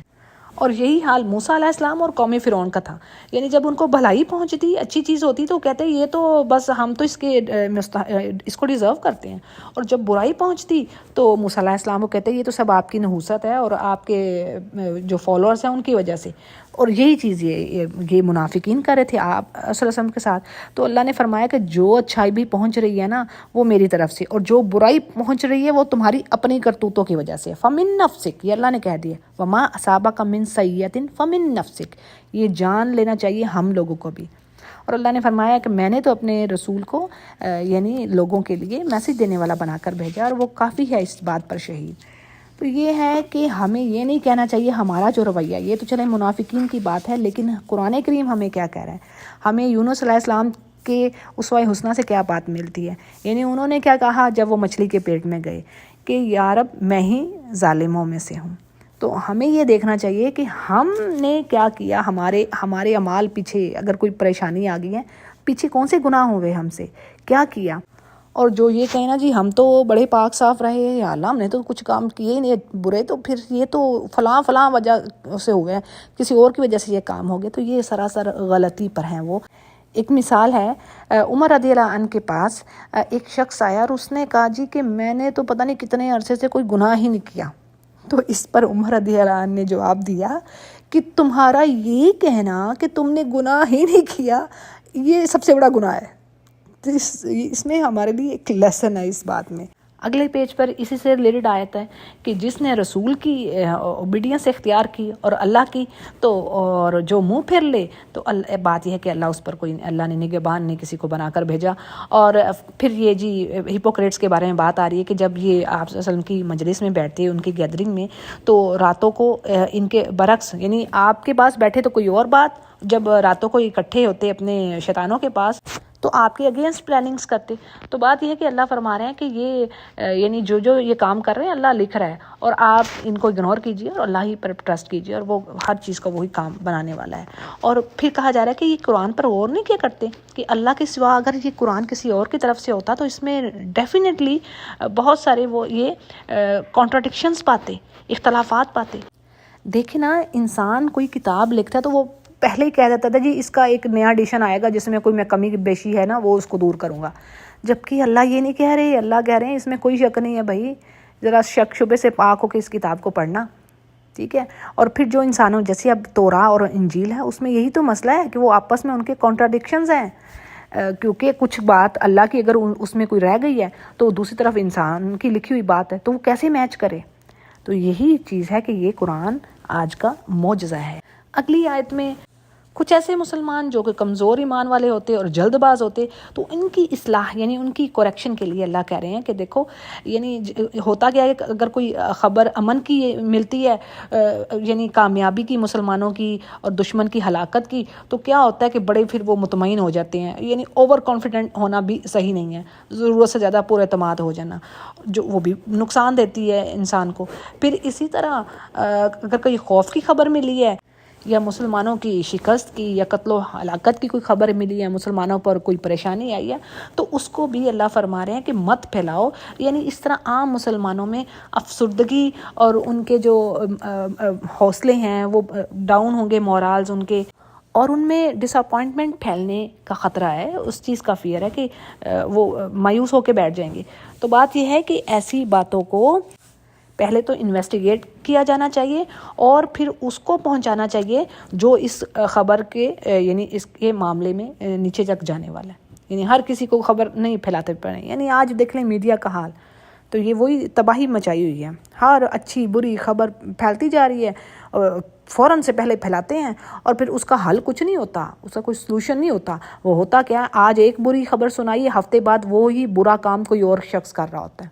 فائدہ تو کوئی نہ ہوا. تو اس لیے آج ہم پر بس ہم بڑی دور ہیں اللہ کی رحمت سے. اللہ ہم پر کرم کرے. تو اللہ کریں اگر اللہ کا فضل اور اس کی رحمت نہ ہوتی تو یہ تم سب کے سب ہی شیطان کے فالو کرنے والے بن جاتے، سوائے چند لوگوں کے. پھر آگے نبی سے کہا جا رہا ہے کہ آپ اللہ کی راہ میں جنگ کرتے رہیں، اور آپ کو تو صرف آپ کی ذات کے بارے میں حکم دیا جا رہا ہے، ہاں آپ ایمان والوں کو یعنی ان کو بھی موٹیویٹ کریں، اور اللہ تعالیٰ کافروں کی جنگ کو امید ہے کہ روک دے، اور اللہ سخت لڑائی والا ہے اور سخت سزا دینے والا بھی ہے۔ اور جو شخص بھی کسی نیکی یا اچھائی کی سفارش کرتا ہے اس میں اس کو بھی اجر ملے گا، حصہ ملے گا، اور جو برائی اور بدی کی سفارش کر رہا ہے تو اس کے لیے اس میں بھی حصہ ہے۔ اس کو میں واضح کر دیتی ہوں، یعنی کوئی اچھائی کا کام کوئی دوسرا کر رہا ہے اور آپ اس کو پروموٹ کر رہی ہیں، کسی بھی طرح کا بھی آپ پارٹیسپیٹ کر رہی ہیں، اٹ مین آپ کو بھی انشاءاللہ اسی طرح اجر ملے گا اس اچھائی کرنے والے کے جیسے، ٹھیک ہے؟ آپ اس کو پھیلا رہی ہیں یا مدد کر رہی ہیں اس کی جو کچھ بھی ہے، اور اسی طرح جو برائی کرنے والا ہے اس کو اسی طرح اس کا وہ ملے گا حصہ۔ پھر مومنوں سے کہہ دیا گیا کہ سلام کرنے کا طریقہ یعنی گریٹنگز کیسے ایک دوسرے کو کرنی ہے، تو اس میں یہ ہے کہ آپ کو کوئی السلام علیکم کہے تو آپ وعلیکم السلام ورحمۃ اللہ ایڈ کر لیجئے، اور اگر کہہ رہا ہے کوئی آپ سے السلام علیکم ورحمۃ اللہ تو آپ اس کے جواب میں برکاتہ ایڈ کر لیجئے، اور اگر آپ کو سارے الفاظ سے کوئی سلام کر رہا ہے تو آپ اسی اچھے طریقے سے آپ انہیں جواب دیجئے۔ اگلے پیج کو دیکھتے ہیں۔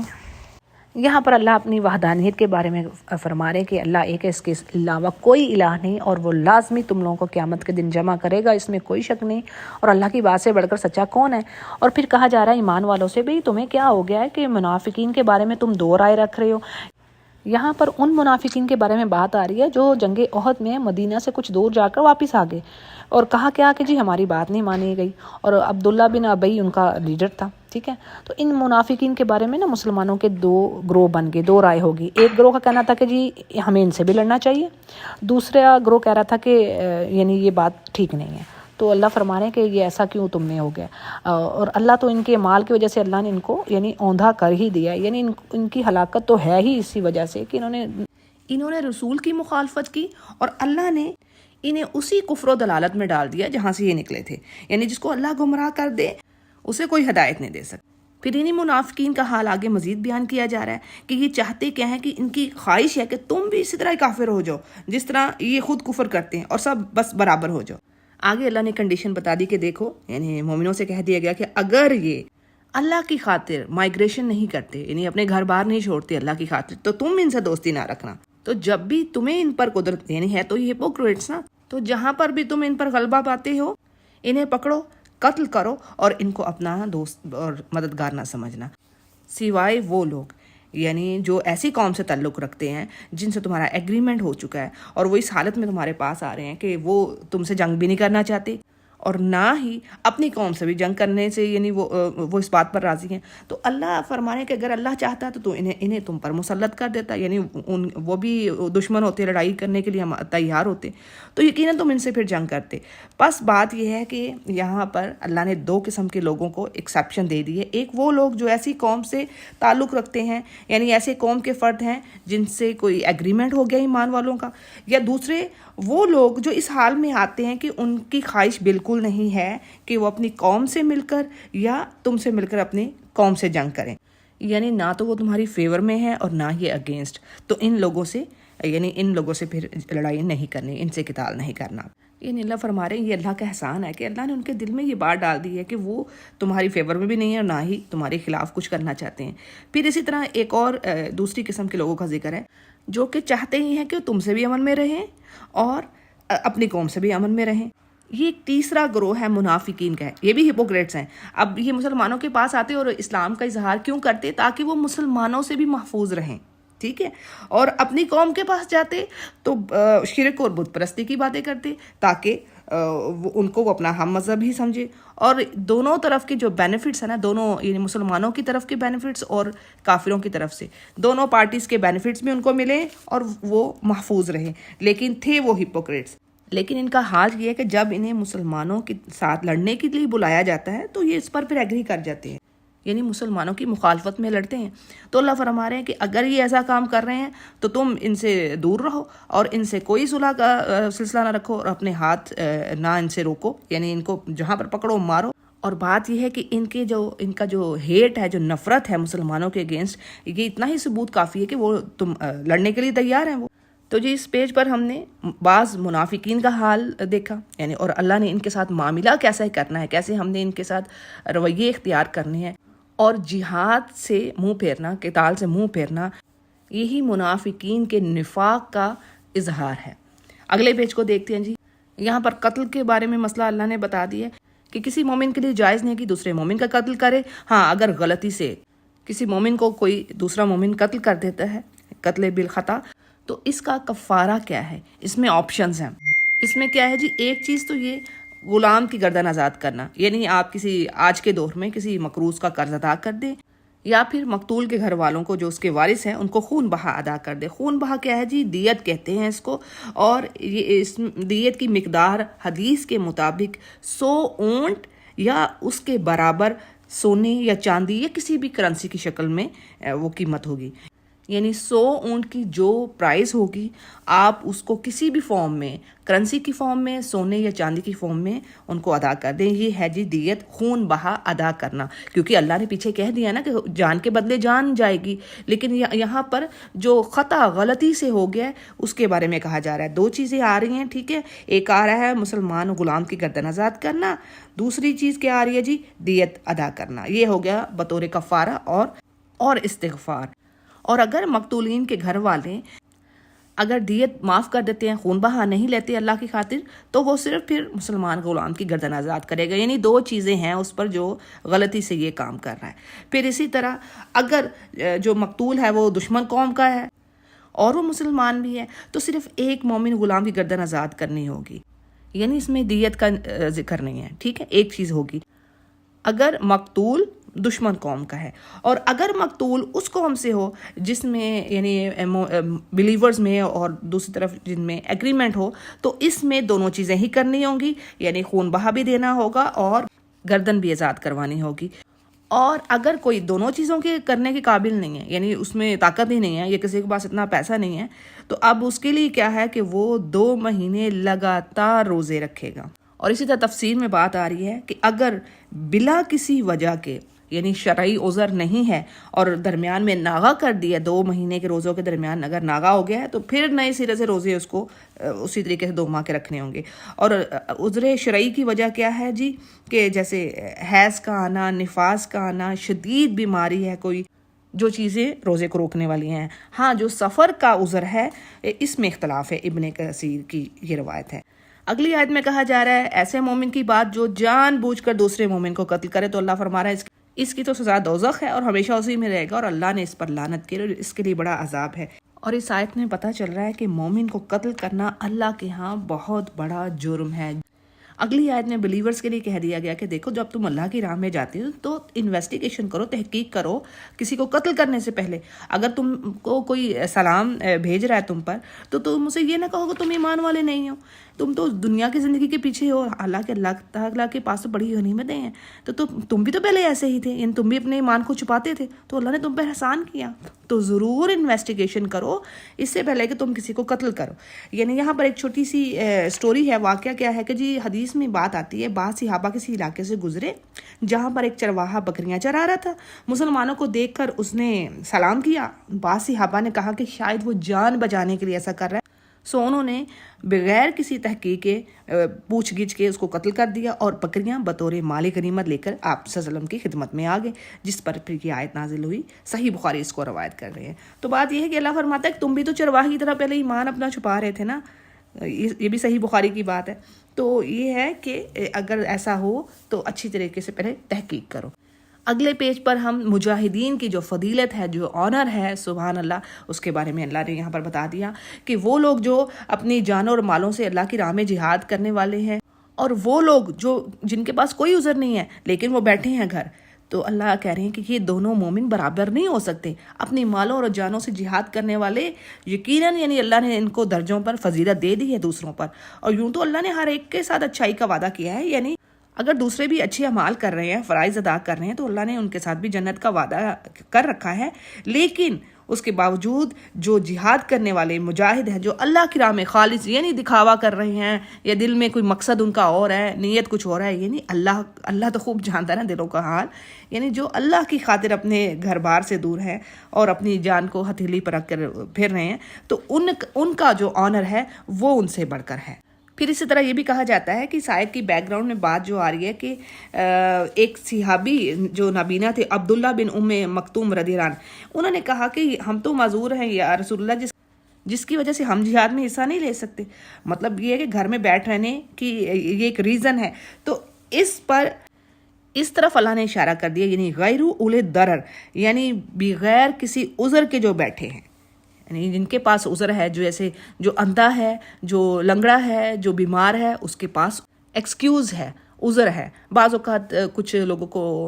عربک کے ورڈ سمجھ نہیں آتے، اس لیے میں نے انگلش کا بھی یہاں پر کہہ دی کہ ان کے پاس ایکسکیوز ہے کہ جس چیز سے وہ رکے ہوئے ہیں. صحیح بخاری اس کو روایت کر رہے ہیں، صحیح بخاری اس کو روایت کرتے ہیں. اگلی آیت میں ایسے لوگوں کے بارے میں ذکر ہے جو مکہ اور اس کے جو قریب کے علاقے میں تھے. مسلمان تو وہ ہو چکے تھے لیکن انہوں نے ہجرت نہیں کی تھی، جبکہ اس ٹائم پہ ہجرت کرنا ایک تاکیدی فرض تھا، یعنی لازمی ایسا کرنا تھا. تو اب ان کے لیے کیا ہے کہ اللہ فرماتے ہیں جب یعنی انہوں نے اپنی جانوں پر ظلم کیا، سوائے وہ لوگ، ہاں اللہ یہ کہہ رہے ہیں کہ جو کہ کمزور تھے، یعنی وہ طاقت نہیں رکھتے تھے یا ان کے پاس وسیلہ نہیں تھا، پیسہ نہیں تھا، یہ سارے طاقت میں آئیں گے، مرد ہو گئے، عورتیں ہوں گے، بچے ہو گئے. تو اگر یہ طاقت نہیں رکھتے تھے وہاں سے ہجرت کرنے کی تو ان پہ تو عذر آتا ہے، یعنی ان کے لیے تو ایکسکیوز ہے. لیکن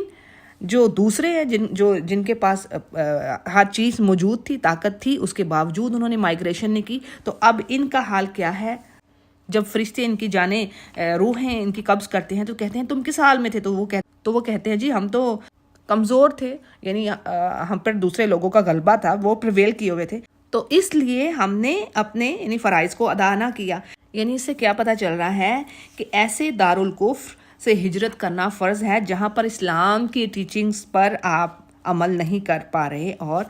نماز وغیرہ ادا کرنے میں پرابلم ہے. یہ بھی اسکالرز کہتے ہیں کہ جہاں پر آپ کو نماز پڑھنے سے روکا جا رہا ہے تو اس جگہ کو چھوڑ دو. یہاں پر ایسے ہی لوگوں کا ذکر ہے اور ان کا ٹھکانہ دوزخ ہے. پیج کے آخر میں جنہوں نے اللہ کی راہ میں ہجرت کی، یعنی ان کا آنر، ان کی فضیلت، اور یہ بھی بات کہہ دی گئی کہ جس نے نیت کی اور گھر سے نکل پڑا اور اگرچہ اس کو راستے پہ ہی موت آ گئی تو اس کا جو اجر ہے اللہ کے ہاں فقد واقع، یعنی لازمی اللہ کے ہاں اس کا اجر لکھا گیا. اور اس بات میں آپ دوسرے عمل صالح بھی لے سکتے ہیں، رائچیس ڈیڈز جو ہیں باقی جو زندگی میں آپ کر رہے ہیں. اگر آپ نے نیت کر لی کسی کام کی اور آپ نے اس کا آغاز کر دیا ہے تو انشاءاللہ اس کا آپ کو اجر ضرور ملے گا. اگرچہ آپ اس کو پورا نہ کر سکے کسی وجہ سے، کسی کی موت، جیسے مثال کے طور پر کسی نے قرآن کریم پورا حفظ کرنے کا ارادہ کیا، اس نے شروع بھی کر لیا لیکن اس کو موت آ گئی، تو انشاءاللہ اللہ تعالیٰ اس پر اجر اس کا لکھے گا. پھر اسی طرح حدیث میں ایک شخص کا ذکر ملتا ہے جس نے 100 افراد کو قتل کیا، اور جب اس نے توبہ کی، سچے دل سے اس نے توبہ کی اور وہ نیکوں کی بستی کی طرف جا رہا تھا، راستے میں موت آ گئی. اللہ نے نیکوں کی بستی کو دوسری بستی کے قریب کر دیا، یعنی اس کو رحمت کے فرشتے لے گئے اس کے سچے دل کی توبہ سے. صحیح بخاری اس کو روایت کرتے ہیں. آخری آیت میں سفر میں نماز کو شارٹ کرنا، کم کر دینا، قصر کر دینا، اس کی اجازت دی جا رہی ہے. یعنی کہ 4 فرائض کو آپ 2 کر لیں. اسی طرح جمع بھی کر سکتے ہیں سفر میں نمازوں کو، یعنی ظہر اور عصر، یا عصر اور ظہر کو جوڑ لیں آپس میں. اسی طرح مغرب اور عشاء، یعنی دن کی 2 نمازوں کو آپس میں جوڑیں گے اور رات کی 2 نمازوں کو آپس میں جوڑیں گے. ہاں آپ اس میں آپ کے پاس چوائس ہے، آپ عشاء اور مغرب کو جوڑنا چاہتے ہیں یا مغرب اور عشاء کو جوڑنا چاہتے ہیں، وہ جیسے بھی کر لیں. یعنی سفر میں اللہ نے یہ دونوں چیزوں کی اجازت دے دی ہے. لیکن اس میں کیا ہے کہ کچھ جو علماء ہیں وہ یہ کہتے ہیں کہ دوران سفر کسی ایک جگہ پر آپ 3 یا 4 دن سے قیام کی نیت نہ ہو، یعنی 4 دن تک آپ نماز کو قصر کر سکتی ہیں. اگلی آیت میں صلاۃ الخوف، یعنی خوف کی حالت میں پڑھی جانے والی نماز. تو اس کے بارے میں یہ ہے کہ مسلمانوں اور جب کافروں کی فوجیں ایک دوسرے کے آمنے سامنے کھڑی ہوں، یعنی جنگ کا وقت ہو، اور جہاں پر ذرا سی بھی غفلت مسلمانوں کے لیے بڑی خطرناک ثابت ہو سکتی ہے، تو اس یعنی وقت میں ایسے حالات میں کیسے نماز پڑھنی ہے، اس کے بارے میں ڈیٹیل ہمیں یہاں پر اللہ نے دے دی ہے. یعنی فوجوں کو 2 حصوں میں تقسیم کر دیا جائے. پہلے ایک حصہ امام کے ساتھ نماز ادا کرے، دوسرا اسی طرح کھڑا رہے ویپنز لے کے. پھر اسی طرح جب ایک کمپلیٹ کر جائے دوسرا آ کے اپنی یعنی رکعت کو امام کے ساتھ پڑھے، اور اسی طرح دونوں کی جماعت بھی ہوگی اور اپنا ویپنز بھی ان کے نہیں چھوٹے. پھر مزید ایڈوائز ہے مومنوں کے لیے کہ جب تم یعنی جنگ کی حالت میں نہیں ہو، امن کی حالت میں ہو، تو اپنے جو مقررہ وقت ہیں نمازوں کے ان پر نمازوں کو ادا کرو، اور دشمن کا پیچھا کرنے میں ذرا بھی سستی یا کمزوری نہ دکھاؤ. بڑے خوبصورت انداز میں اللہ نے یہاں پر سمجھا دیا، دیکھو تمہیں بے آرامی ہوتی تو ان کو بھی ہوتی ہے، اور تم نے تو اللہ سے امید ہے، یعنی تم تو جنت کی امید لگائے بیٹھے اور اللہ دے گا، اور انہیں تو کوئی کسی قسم کی کوئی امید نہیں ہے، وہ تو ایک رب کی پرستش ہی نہیں کرنے والے۔ آگے آیت نمبر 104 سے 113 تک جو اس کی بیک گراؤنڈ ہے، اس کے بارے میں آتا ہے کہ انصار قبیلہ میں ایک شخص تاما یا بشیر بن ابیرک نے ایک انصاری کی زرہ چرا لی۔ اب یہ بات جب پھیلی تو اس کو اپنی چوری کے ظاہر ہونے کا خطرہ محسوس ہوا، تو اس نے وہ زرہ ایک یہودی کے گھر میں پھینک دی اور بنی ظفر کے کچھ آدمیوں کو ساتھ لے کے آپ صلی اللہ علیہ وسلم کی خدمت میں پہنچ گیا اور کہنے لگا کہ یہ زرہ چوری کرنے والا تو فلاں یہودی ہے۔ اب یہودی جب آپ صلی اللہ علیہ وسلم کی خدمت میں آیا تو اس نے کہا کہ یہ اسی شخص نے بنی ابیرک نے زرہ چوری کر کے میرے گھر پھینک دی ہے۔ لیکن دوسری طرف وہ لوگ یعنی وہ نبی کریم صلی اللہ علیہ وسلم کو یہی شو کرواتے رہے کہ جی یہ چوری یہودی نہیں کی ہے، اور وہ یعنی اپنی باتوں سے آپ صلی اللہ علیہ وسلم کو متاثر کرتے گئے، آپ کو فریم میں لاتے گئے، اور بالکل قریب تھی یہ بات کہ آپ صلی اللہ علیہ وسلم کوئی فیصلہ کر دیتے اس بیس پر۔ تو اس پر پھر اللہ سبحانہ تعالیٰ نے یہ آیتیں نازل کی کہ آپ کسی خیانت کرنے والے کے حمایتی نہ بنے۔ اب اس سے کیا پتہ چل رہا ہے؟ 2-3 چیزیں آ رہی ہیں، جیسے کہ یہ آپ صلی اللہ علیہ وسلم عالم الغیب نہیں ہیں، دوسری یہ بات ہے کہ اللہ تعالیٰ اپنے پیغمبروں کی حفاظت کرتا ہے، یعنی اگر حق بات ان سے چھپی بھی رہ گئی ہے، ٹروتھ ان سے چھپا رہ گیا تو اللہ ظاہر کر دیتا۔ اور پھر یہ بھی بات پتہ چلتی ہے کہ آپ صلی اللہ علیہ وسلم بحیثیت ایک انسان کے، یعنی کسی غلط فہمی میں بھی انسان پڑھ سکتا ہے۔ اور آگے کہا جا رہا ہے وَاسْتَغْفِرِ اللَّهِ، یعنی اللہ سے بخشش طلب کیجیے اور وہ بڑا غفور الرحیم ہے۔ اسی طرح حدیث کے الفاظ ہیں کہ آپ صلی اللہ علیہ وسلم نے فرمایا کہ خبردار میں ایک انسان ہوں اور جس طرح میں سنتا ہوں اسی کی روشنی میں فیصلہ کرتا ہوں۔ ممکن ہے کہ کوئی شخص اپنی جو اپنے پروفس، یہ جو اس کے جو لاجکس ہیں، دلیلیں ہیں، وہ دے کر وہ بڑا تیز ترار ہو اور وہ اس کی گفتگو سے، اس کی باتوں سے میں امپریس ہو جاؤں اور یعنی اس کے پاس پروف بھی ہوں اور میں اس کے حق میں فیصلہ کر دوں، حالانکہ وہ حق پر نہیں ہے،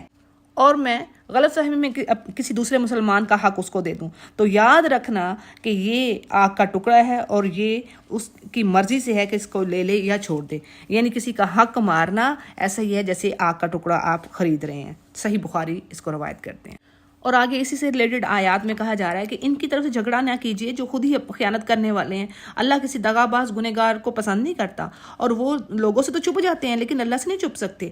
اور اسی طرح راتوں کے وقت اللہ کی ناپسندیدہ باتوں کے خفیہ مشورے کرتے ہیں، اور اس وقت بھی اللہ ان کے پاس ہوتا ہے اور وہ ان کے اعمال کو دیکھ رہا ہے۔ ہاں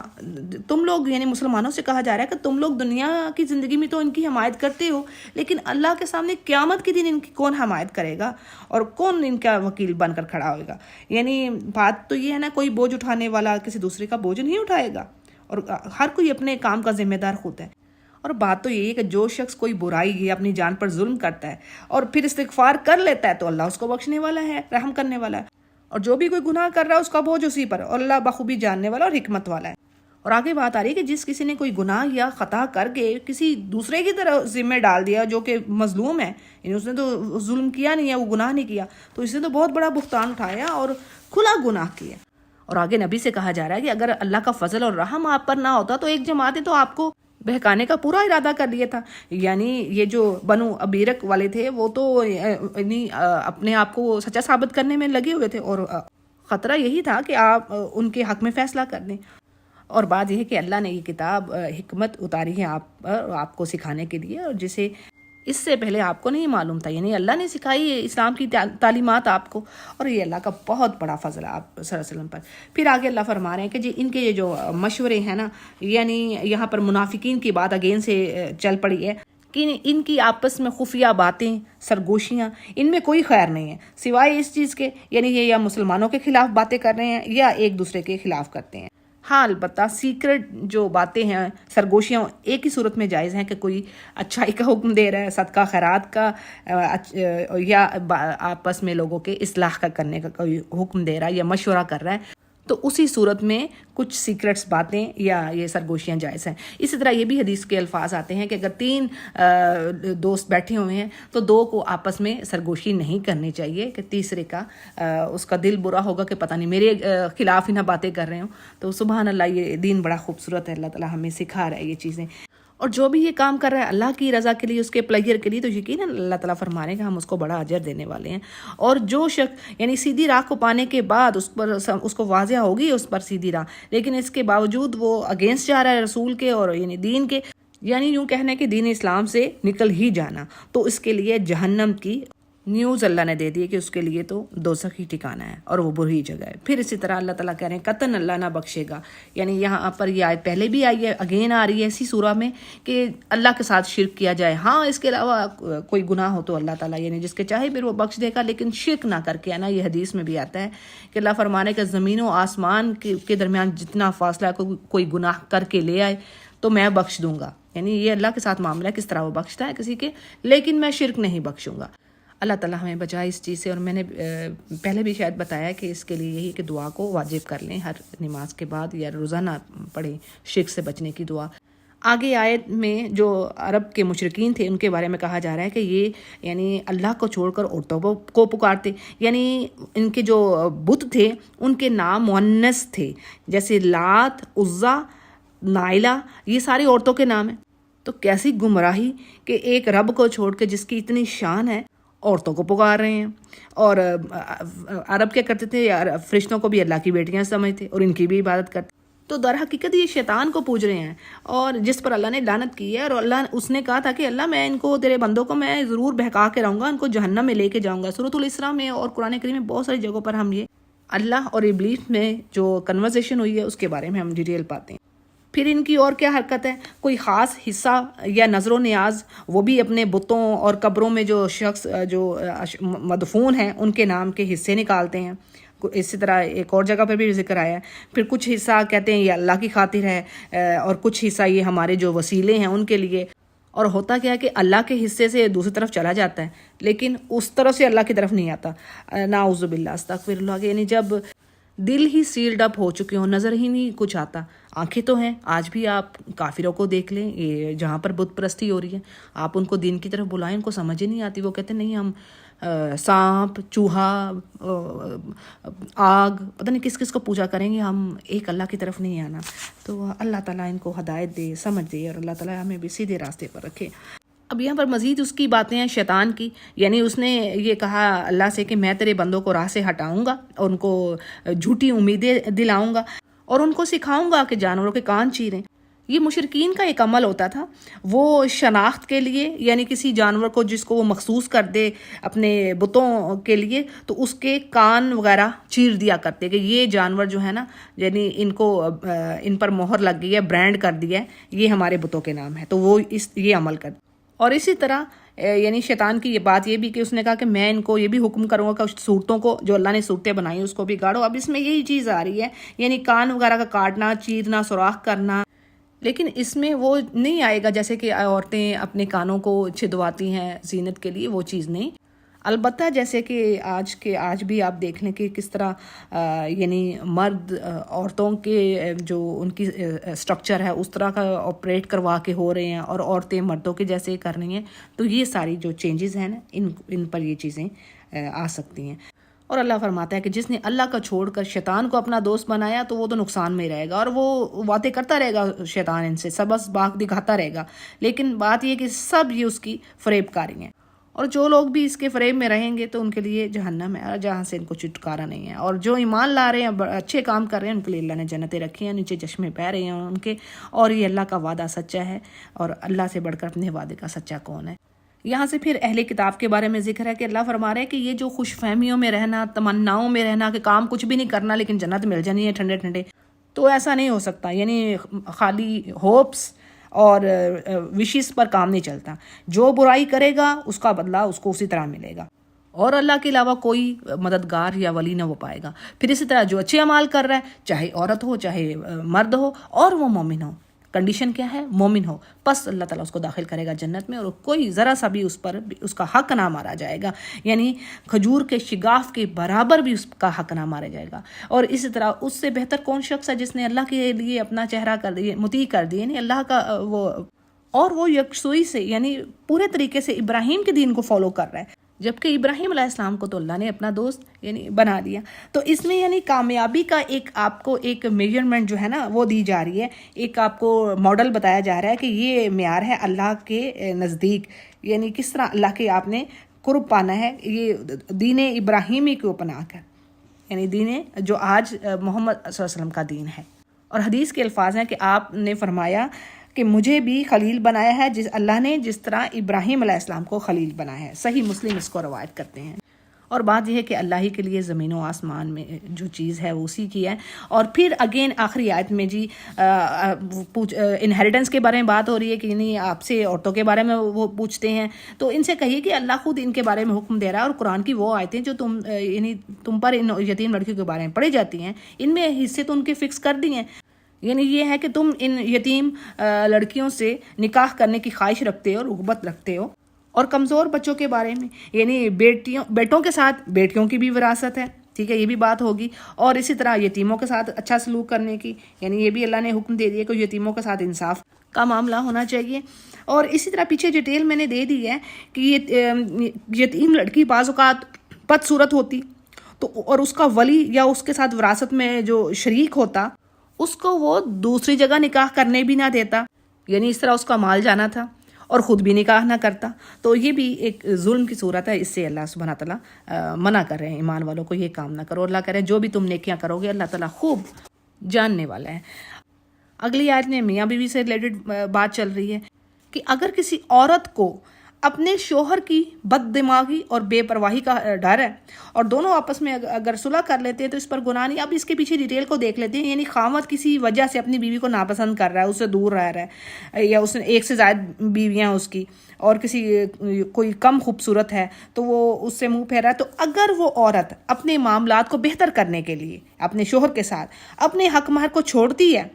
یا اپنے نان نفقہ سے, یا اپنی باری کو چھوڑتی ہے, ٹھیک ہے, تو یہ تینوں چیزیں آ گئیں. یعنی وہ سب یہ کام کر رہی ہے اس وجہ سے کہ طلاق نہ ہو, ڈائیورس نہ ہو, اور اس کا گھر بسا رہے, یعنی کچھ بھی کر رہی ہے, حق مہر چھوڑ رہی ہے یا اپنی باری چھوڑ رہی ہے, تو یہ جائز ہے. جیسے ام المومنین سودا رضی اللہ عنہا نے اپنے بڑھاپے میں اپنی باری عائشہ رضی اللہ عنہا کے لیے ہبہ کر دی تھی, جسے آپ سے نے قبول فرمایا. صحیح بخاری اور مسلم اس کو روایت کریں. یعنی اگر کوئی عورت کی خواہش یہ ہے کہ گھر بھی اس کا بسا رہے تو یہ کام وہ کر سکتی ہے, اور ایسا کرنا کوئی برائی کی بات نہیں ہے. اور آگے کہا جا رہا ہے کہ اگر تم اچھا سلوک کرتے ہو, پرہیزگاری کرتے ہو, یعنی اللہ سے ڈرتے ہو, تو اس پر بھی اللہ تعالیٰ پوری طرح واقف ہے. اور تم سے یہ تو ہرگز نہیں ہو سکتا, یعنی مردوں سے کہا جا رہا ہے کہ یہ کام نہیں تم کر سکتے کہ تم بڑی ہی خواہش کرو نا کہ بیویوں میں انصاف کر لو, تو نہیں, ایسا ہو نہیں سکتا. لیکن یعنی پھر بھی ایسا نہ کرو کہ ایک کے ساتھ تم بڑا اچھا سلوک کر رہے ہو, اس کو ٹائم زیادہ دے رہے ہو, پیسہ, لیکن دوسری طرف جو ہے دوسری کو تم نے لٹکتا ہوا چھوڑا ہے, تو یہ چیز صحیح نہیں ہے. ہاں, اگر تم اصلاح کر لیتے ہو اپنی پھر سے, یعنی پھر سے تم انصاف کر رہے ہو اور اللہ سے ڈر رہے ہو, تو بے شک اللہ تعالیٰ مغفرت والا, رحمت کرنے والا ہے. اور اگر دونوں جدا ہی ہو جاتے ہیں, یعنی ڈائیورس ہو گئی ہے, تو بھی اللہ تعالیٰ اپنی وسعت سے ہر کسی کو مطلب دے دے گا, اور وہ حکمت والا ہے, وسعت والا ہے, اور زمین و آسمان کی ہر چیز اسی کی ملکیت ہے. اور بات یہ ہے کہ جو پہلے اہل کتاب تھے ان کو بھی اسی طرح کے یعنی احکامات دیے گئے تھے, اور تم کو بھی یہی حکم دیا جا رہا ہے کہ تم بھی اللہ سے ڈرو, اور اگر تم کفر کرتے ہو تو اللہ کے لیے جو کچھ آسمانوں اور زمین میں ہے اور وہ بے نیاز ہے, اس کو تمہاری ضرورت نہیں ہے. پھر تیسری بار بھی اللہ اپنی اسی بات کو دہرا رہا ہے, اور کہا جا رہا ہے کہ اگر اللہ چاہے تو تمہارے بدلے دوسرے لوگوں کو لے آئے, اللہ اس پر پوری قدرت رکھنے والا. یعنی یہ بھی بات کئی جگہوں پر اللہ نے فرمائی کہ اللہ ایسے بندوں کو لانے پر قادر ہے کہ جو اللہ سے محبت کرے, اللہ ان سے محبت کرے, اگر تم اللہ سے ڈرنے والے نہیں ہیں. اور کہا جا رہا ہے کچھ لوگ تو ایسے ہیں جو دنیا ہی کی چاہت رکھتے ہیں, یعنی کوئی شخص جہاد کر رہا ہے تو وہ مالک غنیمت کے لیے کر رہا ہے, جبکہ اللہ فرما رہا ہے کہ میرے پاس تو آخرت اور دنیا کا دونوں ہر طرح کا اجر ہے جو بھی اس کا طلبگار ہوگا. پھر جی مومنوں کو آگے ایک اور ایڈوائز کی گئی ہے کہ تم یعنی جو گواہی کے وقت میں یعنی عدل و انصاف کے پر جمے رہو, چاہے اس میں تمہارے اپنے اگینسٹ گواہی جا رہی ہے یا اپنے رشتہ داروں کے اگینسٹ, ماں باپ ہوں, رشتہ دار ہوں, یعنی چاہے اپنے ہی کو نقصان پہنچ رہا ہو, لیکن حق بات کہنی ہے اور حق بات پر ہی جمے رہنا ہے. اور کسی کی مالداری یا غربت کی وجہ سے کوئی تمہیں سچی بات کہنے سے نہ روکے, یعنی کوئی مالدار ہے اور تم اس کے دباؤ میں آ گئے اور تم جھوٹی بات کہہ رہے ہو, پھر ایمان والوں سے کہا جا رہا ہے کہ ایمان لاؤ جو اللہ نے نازل کیا ہے رسول پر اور اس کتاب پر جو اس رسول پر آئی ہے، اور جو اس سے پہلے کتابیں ہیں اس پر بھی ایمان لاؤ، اور جو کفر کر رہا ہے فرشتوں سے، کتابوں سے، رسولوں سے اور آخرت کے دن سے، تو پس وہ تو سیدھی راہ سے گیا۔ اور بے شک وہ لوگ جو ایمان لائے ہیں پھر انہوں نے کفر کیا، پھر ایمان لاتے ہیں، پھر کفر کرتے ہیں، تو وہ تو ہدایت پانے والے نہیں ہیں۔ بعض مفسرین نے اس سے مراد یہود لیے ہیں، یعنی موسیٰ علیہ السلام پر ایمان لائے لیکن عزیر علیہ السلام کا انکار کیا، پھر عزیر پر ایمان لائے تو عیسیٰ کا انکار کیا، یعنی یہ کام کرتے رہے۔ پھر کہا کہ یہ جو ہپوکریٹس ہیں ان کو بھی بات پہنچا دیجیے کہ ان کے لیے بڑا دردناک یعنی عذاب ہے، اور جن کی حالت یہ ہے یعنی یہ مسلمانوں کو چھوڑ کر دوسروں کو، کافروں کو دوست بنا رہے ہیں اور ان کے پاس عزت تلاش کر رہے ہیں۔ تو یہ یاد رکھیں کہ ساری کی ساری عزت تو اللہ ہی کے لیے، اور ایک جگہ پر اور اللہ نے فرمایا کہ عزت تو اللہ کے لیے، اس کے رسول کے لیے اور اس کے یعنی مومن بندوں کے لیے۔ تو اس کے علاوہ کوئی اور عزت کی تلاش میں کسی سے دوستیاں، یہ سب کے لیے آج یہ امپلیمنٹ ہوگی آیت۔ ہم اگر کافروں کو دوست بنا رہے ہیں مسلمانوں کو چھوڑ کر کہ ان کے پاس عزت ہے، پیسہ ہے، یا جو کچھ بھی ہے دنیا کا جو بھی لالچ ہمیں کھینچ کے لے کر جائے ان کے پاس، تو یہ چیز جائز نہیں ہے، یہ اللہ نے فرما دیا۔ پھر اسی طرح اللہ فرما رہے ہیں کہ ایسی گیدرنگز میں بھی مت بیٹھو جہاں پر اللہ کی آیات کا مذاق اڑایا جا رہا ہے۔ یعنی حدیث میں آتا ہے جو شخص اللہ اور یوم آخرت پر بلیو کرتا ہے وہ ایسی دعوت میں، ایسی کسی گیدرنگ میں شامل نہ ہو جس میں شراب پی جا رہی ہے۔ مسند احمد اس کو روایت کر رہے ہیں۔ یا پھر اسی طرح ڈیٹیل میں بات یہ بھی ہے کہ ایسی گیدرنگ جس میں یعنی اللہ اور رسول کے احکامات کا قولاً یا عملاً مذاق اڑایا جائے، تو ان میں بھی جانے سے پرہیز کرنا چاہیے۔ اور اس کا نتیجہ کیا ہے؟ کوئی چھوٹی بات نہیں یہاں پر اللہ نے کہہ دی، یعنی اگر تو تم بھول چوک سے کام ہو گیا تو اللہ نے کہا جب بھی یاد آئے اٹھ جاؤ، اس گیدرنگ سے اٹھ جاؤ، اور اگر تم جان بوجھ کر بیٹھے رہے ہو تو تم بھی ان کی جیسے ہی ہو، انکم اذا مثلہم، ٹھیک ہے، پھر تو تم بھی ویسے ہی ہو۔ اور بے شک اللہ تعالیٰ نے کہا ہے کہ میں اکٹھا کرنے والا ہوں منافقین کو اور کافرین کو جہنم میں جميعا، یعنی سب کے سب کو۔ اور منافقین کے لیے ابھی اگلے پیج پر ہم پڑھیں گے کہ وہ سب سے نچلے درجے میں ہوں گے، یہ بات کافر کے لیے بھی نہیں آئی، یعنی منافق جو ہے وہ بڑا چھپا ہوا دشمن۔ اگلی آیت میں انہی کے بارے میں بات ہو رہی ہے کہ یہ جو لوگ ہیں نا یہ تمہارے انجام کا انتظار میں، یعنی تمہاری اینڈنگز دیکھ رہے ہوتے ہیں، تمہارے ساتھ ہوتا کیا ہے۔ اگر تو تمہیں اللہ فتح دیتا ہے تو کہتے ہیں جی ہم بھی تو تمہارے ساتھ ہی نہیں تھے، یعنی ہم بھی تو تمہارے ساتھ ہی تھے، اور اگر کافر غلبہ پا جاتے ہیں، وہ فتح ان کو مل جاتی ہے، تو پھر ان سے کہنے لگتے ہیں کہ دیکھو ہم نے مسلمانوں کو چھوڑ کر تمہارا ساتھ دیا ہے، یعنی تمہیں مسلمانوں کے ہاتھوں سے بچایا، یعنی مسلمانوں کو انڈر دا ٹیبل آپ کہہ لیں کہ نقصان پہنچانے میں کوئی کمی نہیں کرتی۔ تو ایسے لوگوں کے بارے میں اللہ کہہ رہا ہے کہ اللہ خود فیصلہ کرے گا قیامت کے دن، اور اللہ تعالیٰ کافروں کو ایمان والوں پر ہرگز راہ نہ دے گا۔ اس کے میننگز میں دو چیزیں آ رہی ہیں، یعنی اہل اسلام کا غلبہ قیامت والے دن ہوگا، اور دوسرا یہ ہے کہ پروفس اور جو لاجکس ہیں اس کے اعتبار سے کافر مسلمانوں پر کبھی بھی غالب نہیں آ سکتے۔ یعنی اب ان کی کتابوں میں بھی تو چینجز ہیں نا، وہ تو انہوں نے ہاتھوں سے لکھ دی ہوئی ہیں، تو وہ آج دیکھیں الحمدللہ جو بھی سچے اسکالر ہیں ہمارے ان کو وہ کراس فائر میں ڈیفیٹ کرتے ہیں۔ تو یہ دونوں چیزیں اس میں آئیں گی۔ پھر اللہ فرما رہے ہیں کہ بے شک یہ جو ہپوکریٹس ہیں نا یہ بڑی چال بازیاں اللہ کے ساتھ کر رہے ہیں، تو بات یہ ہے کہ یہ چال بازی کا بدلہ اللہ انہیں دینے والا ہے، اور جب نماز کھڑے ہوتے ہیں تو یہ سستی کے ساتھ کھڑے ہوتے ہیں اور لوگوں کو دکھاوا کرتے ہیں۔ اسی طرح حدیث کے جو الفاظ ہیں نا جی کہ جس میں یہ چار نشانیاں ہیں تو وہ پکا منافق ہے۔ ایک تو وہ یہ کہ جب بات کرے جھوٹ بولے، جب وعدہ کرے وعدہ خلافی کرے، جب کسی کوئی امانت اس کے پاس رکھوائی جائے تو اس میں وہ خیانت کرتا ہے، اور جب جھگڑا ہو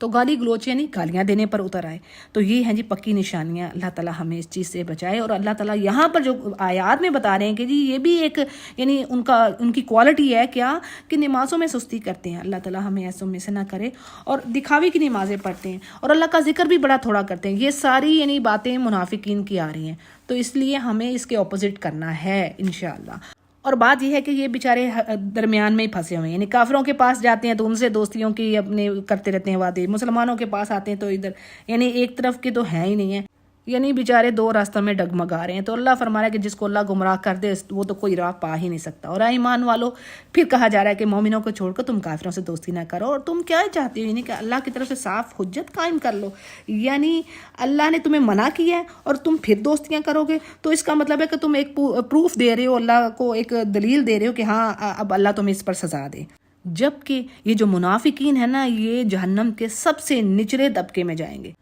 اور وہ کوئی مددگار نہ پائیں گے وہاں پر. دیکھ لیں مشرکین کے لیے بات نہیں آئی یہاں پر، منافقین کے لیے آئی. ان المنافقین فی الدرک الاسفل من النار. اور یہ آیات ہمارے لیے ہیں، ہمیں بھی چیک کرنا ہے کہ ہم کتنے ایمان والے ہیں، ہم میں کہیں نفاق تو نہیں، اور اس سے بچنے کی دعا کرنی ہے. یہ چھوٹی چیز نہیں ہے. آج بھی کچھ لوگ ہیں جو کافروں کو دوست بناتے ہیں، مسلمانوں کا نقصان کرتے ہیں.